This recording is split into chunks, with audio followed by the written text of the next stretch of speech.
स्वागत है आप सभी का द वर्ल्ड टुनाइट में। मैं हूं आलोक सिंह और बुलेटिन में सबसे पहले बात इराक की। इराक से एक एक कर अपनी जान बचाकर लोगों के भारत पहुंचने का सिलसिला जारी है, जबकि 18 जून को अगवा हुए 39 भारतीय नागरिकों से कोई संपर्क नहीं हो पाया है।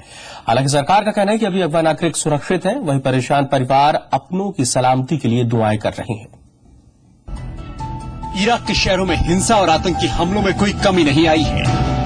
ISIS के आतंकी आम लोगों की जान के दुश्मन बने हुए हैं और यहाँ के शहरों की सड़कों पर कत्लेआम हो रहा है। जब से इराक में हिंसा का दौर शुरू हुआ, भारत में भी सरकार और परिवारों की चिंताएं बढ़ी हुई हैं, क्योंकि भारत के 10,000 से ज्यादा नागरिक वहाँ फंसे हुए हैं। इराक के ज्यादातर शहर आतंकियों के कब्जे में है और हर भारतीय इराक से निकलने का मौका तलाश रहा है,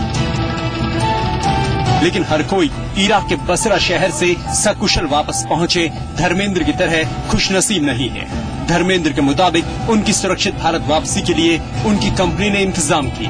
दिक्कत वहाँ गवर्नमेंट की तरफ से क्या, वो कंपनी को हमारी व्यवस्था की हुई थी, गवर्नमेंट का कोई खास वैसा जरूरत नहीं पड़ा। कंपनी हम लोग बोला, कंपनी में वो लोग बोला ठीक है 2-4 दिन में, 2-4-5 दिन में हम लोग 250 आदमी था, 250 आदमी का सबका टिकट धीरे धीरे करके 150 जितना हो सका सबका हिसाब उसाब करके टिकट दे दिया हमने। क्या माहौल है?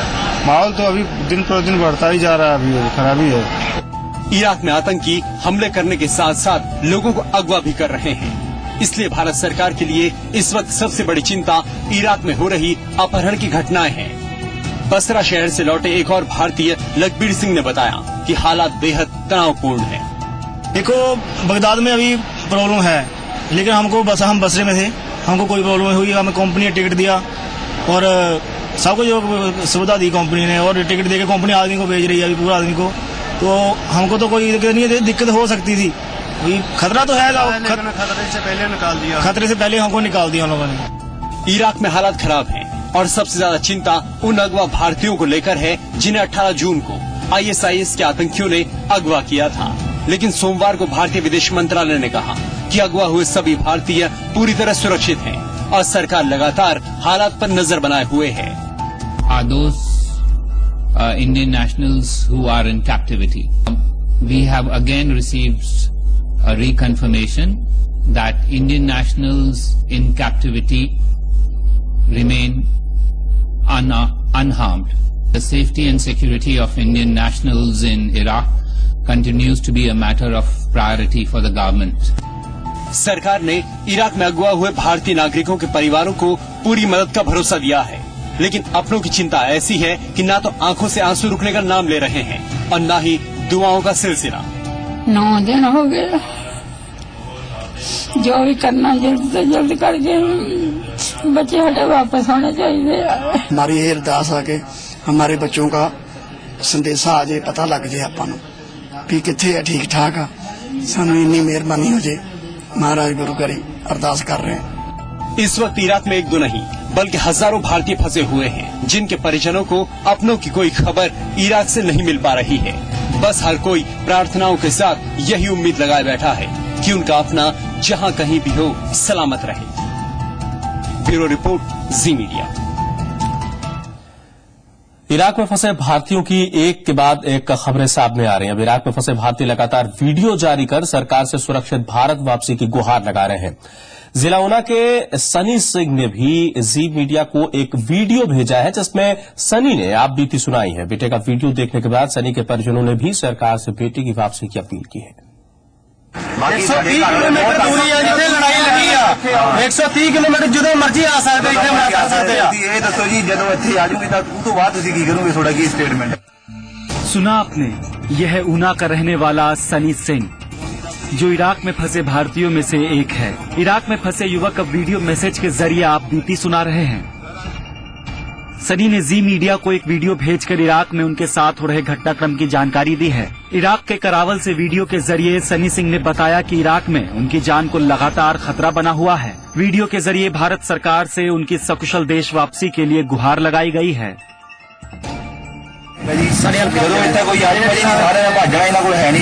तारा यार बंदे ने सुनी ने 1.5 लाख फौज पीछे करती इराक की, तुम आप ही देखो कितने पावरफुल होंगे वो।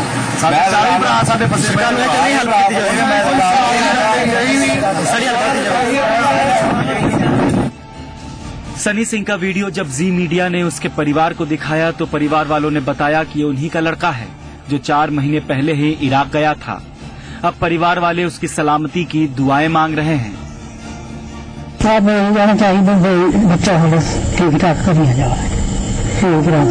हाँ, वो मेरे लड़के का सनी सिंह का वीडियो है जो इराक में है, उसका वीडियो बना हुआ है। बाकी जो और उसके साथ आदमी वीडियो फिल्म में देखे हैं वो इंडियन आदमी है और तकरीबन 400 आदमी वहाँ फंसा हुआ है। गौरतलब है कि इराक में फंसे भारतीयों की संख्या का सही अनुमान लगा पाना मुश्किल हो रहा है। जैसे जैसे इराक संकट की खबर फैलती जा रही है, वहाँ फंसे भारतीयों की खबरें परिवार वालों के साथ साथ सरकार की भी चिंता बढ़ा रही है। राकेश मल्ही, जी मीडिया, ऊना। सैकड़ों भारतीय मुश्किल में हैं तो इराक के अंदर के हालात भी ठीक होते नजर नहीं आ रहे। एक के बाद एक अलग अलग शहरों पर आतंकियों का कब्जा होता जा रहा है। इराक के बाकुबा शहर से आतंकियों और सेना के बीच लड़ाई का एक नया वीडियो सामने आया है, तो वहीं मोसुल शहर में आतंकी सड़कों पर पेट्रोलिंग करते नजर आए। बिगड़े हालात के बीच अमेरिकी विदेश मंत्री जॉन कैरी ने भी इराक का दौरा किया। इस तरह की तस्वीरें इराक से पिछले कई दिनों से आ रही हैं, जहां खुलेआम आतंकियों और सुरक्षा बलों के बीच जंग हो रही है।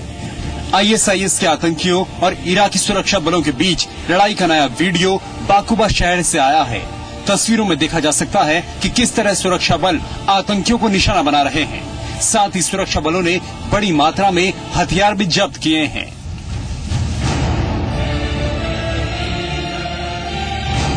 वहीं इराक के दूसरे सबसे बड़े शहर मोसुल पर पहले ही कब्जा कर चुके ISIS के आतंकी यहां सड़कों पर गश्त लगाते नजर आए।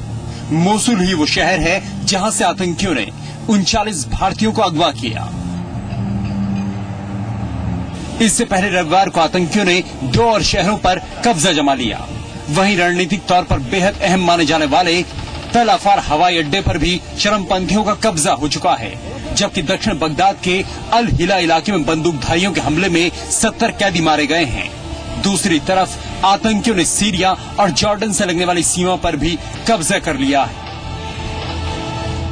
अब तक मिली खबरों के मुताबिक इराक सरकार सीरिया और इराक के सभी संपर्क मार्गों से नियंत्रण खो चुकी है। जॉर्डन और इराक के एकमात्र संपर्क मार्ग पर भी आतंकियों का कब्जा हो चुका है।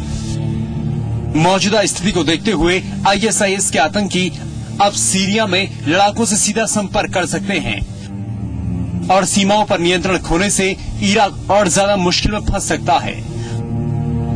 हालात खराब हैं और आतंकी कत्लेआम कर रहे हैं। ऐसे में लोगों के सामने अपनी जान बचाकर भागने के अलावा कोई दूसरा रास्ता नहीं है। स्थिति बहुत ज्यादा खराब है। यहाँ खाने पीने के लिए गैस नहीं है, बिजली भी नहीं है और मैं अपनी बेटियों की सुरक्षा को लेकर भी काफी चिंतित हूँ।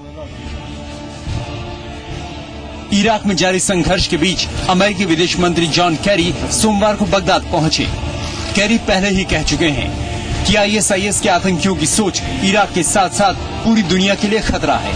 कैरी ने हालात को देखते हुए सभी इराकी नेताओं को एक मंच पर आने की सलाह दी है। वहीं ईरान के सर्वोच्च नेता अयातुल्लाह अल खमेनी ने अमेरिका को चेतावनी भरे लहजे में कहा है कि वो इराक में घुसने की दोबारा कोशिश न करे।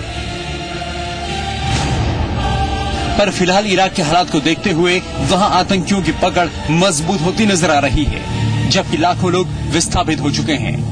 वहीं डर इस बात का भी बढ़ गया है कि इराक पलट सकता है। ब्यूरो रिपोर्ट, जी मीडिया। सीरिया के 12 मंत्रियों की संपत्ति जब्त करने और उन पर यात्रा प्रतिबंध लगाने का फैसला किया गया है। इन लोगों पर मानवाधिकार उल्लंघन के आरोपों की वजह से ये बैन लगाया गया है। हालांकि मंत्रियों के नाम अभी सार्वजनिक नहीं किए गए हैं। 3 साल से गृहयुद्ध की मार झेल रहे सीरिया में यूरोपियन यूनियन अब तक 191 लोगों पर प्रतिबंध लगा चुकी है।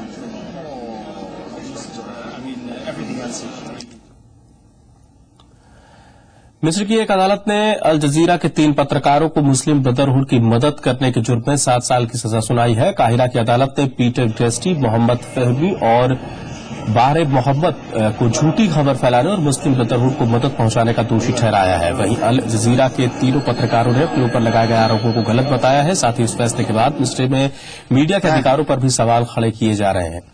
ब्रिटेन के विदेश मंत्री ने इस फैसले के बाद मिस्र के राजदूत को समन भेजा है। वहीं ऑस्ट्रेलियाई प्रधानमंत्री टोनी एबट ने मिस्र के राष्ट्रपति अल-सीसी से ऑस्ट्रेलियाई पत्रकार पीटर ग्रेस्टी की रिहाई की अपील की है, जबकि बाकी 2 पत्रकारों में से एक कनाडा और दूसरा मिस्र का नागरिक है।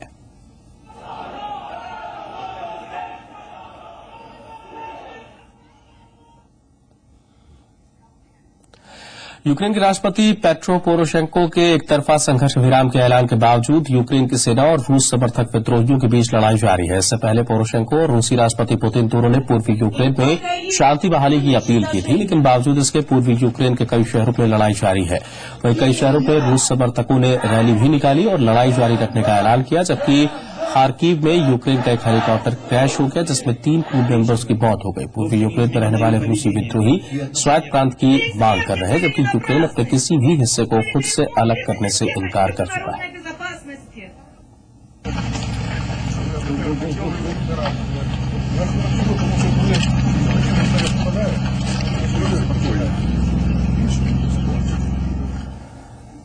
पाकिस्तानी आवामी तहरीक के मुखिया और धार्मिक नेता तहरुल कादरी आज पाकिस्तान पहुंचे। कादरी को इस्लामाबाद एयरपोर्ट पर उतरना था, लेकिन बाद में उनके विमान को डाइवर्ट करके लाहौर एयरपोर्ट पर उतारा गया, जिसके बाद कादरी ने विमान से उतरने से इनकार करते हुए इसे राज्य आतंकवाद करार दिया। इसके अलावा कादरी ने मामले में सेना से दखल देने की मांग की। हालांकि घंटों की मुशक्कत के बाद कादरी ने एयरपोर्ट छोड़ने के लिए 5 शर्तें रखी। वहीं पाकिस्तान के कई शहरों में कादरी समर्थकों और पुलिस के बीच लड़ाई के भी खबरें आई। दरअसल कादरी ने नवाज शरीफ सरकार और पाकिस्तान के भ्रष्ट नेताओं के खिलाफ धर्म युद्ध का ऐलान किया है, जिसके बाद पाकिस्तान में हालात नाजुक बने हुए हैं। पिछले हफ्ते लाहौर में हुई हिंसा में 8 कादरी समर्थकों की मौत हो गई थी। कादरी ने इसके लिए पाकिस्तानी प्रधानमंत्री नवाज शरीफ और उनके भाई शहबाज शरीफ को आरोपी ठहराया, जो पंजाब प्रांत के मुख्यमंत्री हैं।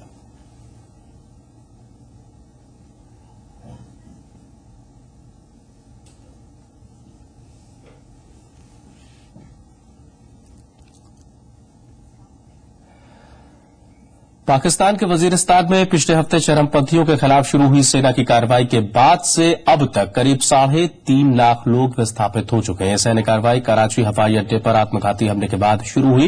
वहीं पाकिस्तान के तहरीक-ए-इंसाफ पार्टी के मुखिया इमरान खान ने सरकार से सैन्य ऑपरेशन थोड़े समय के लिए रोकने के लिए कहा है, ताकि वहां से लोगों को निकाला जा सके। और ये ख्याल में अभी ऑपरेशन रोकना चाहिए, उन इलाकों के अंदर बमबारी नहीं करनी चाहिए, क्योंकि जो मैंने लोगों से बातचीत की, उन्होंने कहा अभी बहुत सारे लोग फंसे हुए हैं वहां, यानी औरतें, बच्चे, सिविलियंस फंसे हुए हैं वहां, तो अभी थोड़ा डिले करना चाहिए। अब तक 3.5 लाख लोग आ चुके हैं और ये 2 से 2.5 लाख 3 लाख लोग और आने, 6 लाख समय अंदाजा लगाया जाता है कि वहां से बाहर रेफ्यूजीज आईडीपीज निकलेंगे। अब 6 लाख लोग आ रहे हैं और इसमें से अक्सरियत बनू में है, बाकी फैल रहे हैं और शहरों में, लेकिन अक्सरियत बनू में है। बनू की तकरीबन 10 लाख आबादी है। 10 लाख आबादी में 5 लाख की जब आबादी और ऐड हो जाएगी, ना अस्पताल वो प्रेशर ले सकते हैं, ना वहां कीमतें आगे अभी चढ़ गई हैं ऊपर, और कीमतें खाने पीने की चढ़ जाएंगी। रूस में एक रेस्तरां ने मानव रहित विमान यानी कि ड्रोन से पिज्जा डिलीवरी सेवा शुरू की है। साइकट्राइस शहर में स्थित डोडो पिज्जा ने ये नई सेवा शुरू की है। इस सेवा की खास बात यह है कि ऑर्डर प्लेस करने के बाद पिज्जा को ग्राहक तक 30 मिनट के अंदर डिलीवर किया जाता है। इस स्टोर में एक वीडियो कैमरा भी लगाया गया है ताकि पिज्जा सही ग्राहक तक पहुंचाया जा सके। इस स्टोर में इमरजेंसी सिस्टम भी लगाया गया है ताकि कोई शख्स इस मशीन से पिज्जा न चुरा सके।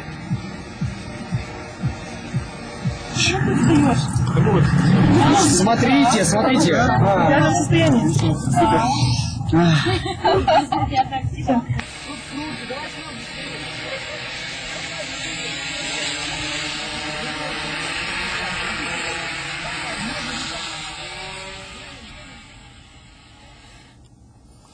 जी मीडिया का नया एंटरटेनमेंट चैनल जिंदगी सोमवार को मुंबई में लॉन्च हो गया। जिंदगी चैनल न सिर्फ सरहद पार की कहानियों को आपके घर तक लाएगा, बल्कि हिंदुस्तान और पाकिस्तान दोनों देशों की संस्कृति को भी एक दूसरे की ओर करीब लाएगा। जिंदगी में पाकिस्तान से सिंडिकेटेड प्रोग्राम दिखाए जाएंगे। जिंदगी चैनल पर पाकिस्तान के अवार्ड विनिंग नॉवल और नावे गिरापी लेखकों की रचनाओं पर आधारित सीरियल दिखाए जाएंगे। हिंदी मनोरंजन चैनलों में जिंदगी अपनी कैटेगरी का पहला चैनल है। आज पाकिस्तान के 4 बड़े और खास शो जिंदगी चैनल पर देख पाएंगे। इनमें जिंदगी गुलजार है और ऑन ज़ारा जैसे सीरियल मुख्य है, ये जी की ओर से अपने दर्शकों के लिए किया गया अनूठा प्रयास भी है। कई खास शो द मनोरंजन का एक नया मॉडल बनाने में मील का पत्थर साबित होगा।